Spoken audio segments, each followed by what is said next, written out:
चलिए रुक करेंगे इस वक्त की एक बड़ी खबर का।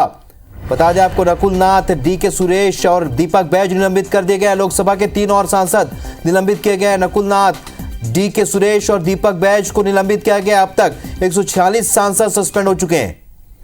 लगातार सस्पेंशन जारी है। नकुल नाथ, डीके सुरेश, दीपक बैज को निलंबित किया गया है। लोकसभा के 3 और सांसद निलंबित हुए हैं। नकुल नाथ, डीके सुरेश और दीपक बैज को निलंबित किया गया है। तो मध्य प्रदेश और छत्तीसगढ़ के 2 सांसद भी इसमें हैं। नकुल नाथ और दीपक बैज मध्य प्रदेश और छत्तीसगढ़ से सांसद हैं और अब तक कुल 146 सांसद सस्पेंड हो चुके हैं। तो इस वक्त की बड़ी खबर आपको बता रहे हैं, संसद में लगातार गतिरोध जारी है और इस बीच सांसदों का निलंबन भी जारी है। 3 और सांसद को निलंबित कर दिया गया। अब तक 146 सांसद सस्पेंड हो चुके हैं। तो अभी जो सांसद निलंबित हुए उनके नाम बता देते हैं। नकुल नाथ, डीके सुरेश और दीपक बैज उनके नाम हैं, जिनमें नकुल नाथ और दीपक बैज मध्य प्रदेश और छत्तीसगढ़ से सांसद हैं। अब कुल 146 सांसद सस्पेंड हो चुके हैं। तो संसद में लगातार गतिरोध और इस गतिरोध के बीच सांसदों का निलंबन भी लगातार जारी है। संसद में भारी हंगामा हुआ है और इस वक्त की बड़ी खबर आपको बता रहे हैं, 3 सांसद इस वक्त सस्पेंड कर दिए गए हैं। नकुल नाथ, डीके सुरेश और दीपक बैज सस्पेंड हुए हैं। अब तक 146 सांसद सस्पेंड हो चुके हैं। तो बड़ी खबर आपको बता रहे हैं, इस वक्त भी लगातार भारी हंगामा हो रहा है। संसद में लगातार गतिरोध बना हुआ है और अब तक 146 सांसदों को निलंबित किया जा चुका है। और इस वक्त की बड़ी खबर, नकुल नाथ, डीके सुरेश और दीपक बैज को सस्पेंड किया गया है। तो हंगामा लगातार जारी है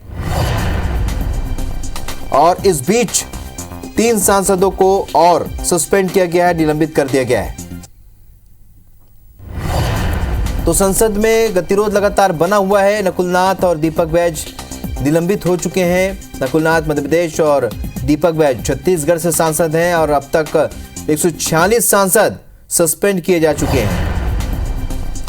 नकुल नाथ और दीपक बैज इस वक्त निलंबित हुए हैं, ये बड़ी खबर है।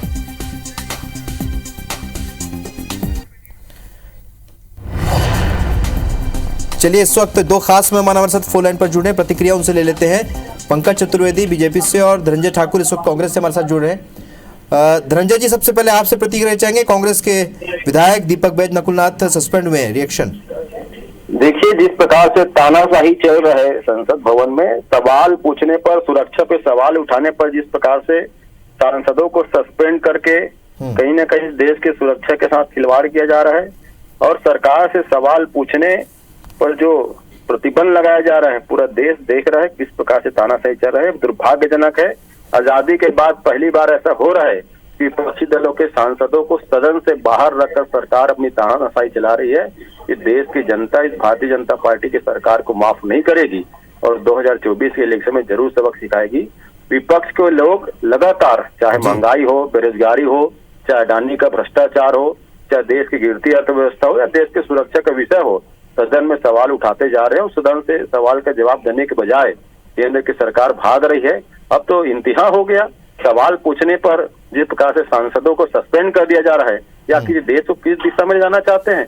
क्या ये जनता को डराना चाहते हैं कि हम सांसदों को सवाल पूछने से रोक सकते हैं, सस्पेंड कर सकते हैं? तो आम जनता और पत्रकार महोदय या बुद्धिजीवी वर्ग सवाल पूछे, क्या उन पर भय उत्पन्न करना चाहते हैं? पूरी तरीके से तानाशाही दिख रहा है। चलिए, तानाशाही। पंकज चतुर्वेदी जी कह रहे हैं कि तानाशाही है और वाकई में इतनी बड़ी संख्या में कभी सांसदों का निलंबन नहीं हुआ है।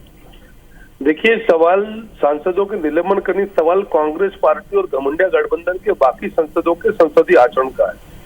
संसद के अंदर निलंबन की पात्रता, अनुमति की पात्रता लोकसभा के संदर्भ में अध्यक्ष जी की है, राज्यसभा के विषय में राज्यसभा के सभापति जी की, उपराष्ट्रपति जी की है।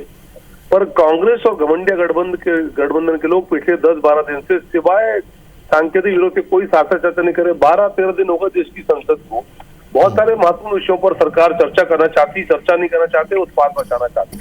और उसके बाद आप इसको कहते हैं चोरी और सीना चोरी, कि आप गलती करो और निलंबित किया जाए तो फिर आप राष्ट्रपति, उपराष्ट्रपति जी की मिमिक्री बनाते हो, माहौल उड़ाते हो। और कौन करता है? वो व्यक्ति जो कांग्रेस पार्टी का मालिक है, जिनका नाम राहुल गांधी है, वीडियो बनाकर उनके चित्र को वायरल करते हैं। इस प्रकार की स्थिति, ये सोच कांग्रेस पार्टी की। सवाल कांग्रेस, भाजपा, घमंडिया गठबंधन और गठबंधन का नहीं है। सवाल इस बात का है कि देश के राष्ट्रपति, देश के उपराष्ट्रपति, देश की संसद, इनकी मान सम्मान मर्यादा को अक्षुण्ण रखना हर भारतीय कर्तव्य। आप कैसे अपमान कर सकते हो? राजनीतिक विरोध हो सकता है आपका, पर राष्ट्रपति का माखोल उड़ाते हो आप, संसदीय व्यवस्था को तार तार करते हो आप, और फिर सवाल खड़े करते हो आप। आइए सार्थक चर्चा में क्यों नहीं आते? जनता आपको बराबर पराजित कर रही है, हर चुनाव आप पूरी तरीके से हार रहे हो और समझने को तैयार नहीं हो। ऐसे में कैसे बात होगी? मुद्दों पर तो बात हो ही नहीं पा रही है, क्योंकि सुरक्षा में चूक हुई, पहले सुरक्षा में चूक का मामला आया, उसके बाद उपराष्ट्रपति की मिमिक्री का मामला आया, तमाम विषयों पर गतिरोध लगातार बना हुआ। कैसे मुद्दों पर बात होगी धनंजय जी? देखिए, जो देश मजबूत हाथों में कहने का जो ढिंढोरा पीट रहे थे ना, उनकी पोल खुल गई है। देश का सर्वोच्च सदन, लोकतंत्र का सर्वोच्च मंदिर, जहां भारतीय जनता पार्टी के सांसद के द्वारा बनाए हुए पास के साथ 2 व्यक्ति जाते हैं और उस सदन में जिस प्रकार से स्मोक बम छोड़ा गया, आप सोच सकते हैं कि इस देश में किस प्रकार से हालात उत्पन्न कर दिए गए हैं।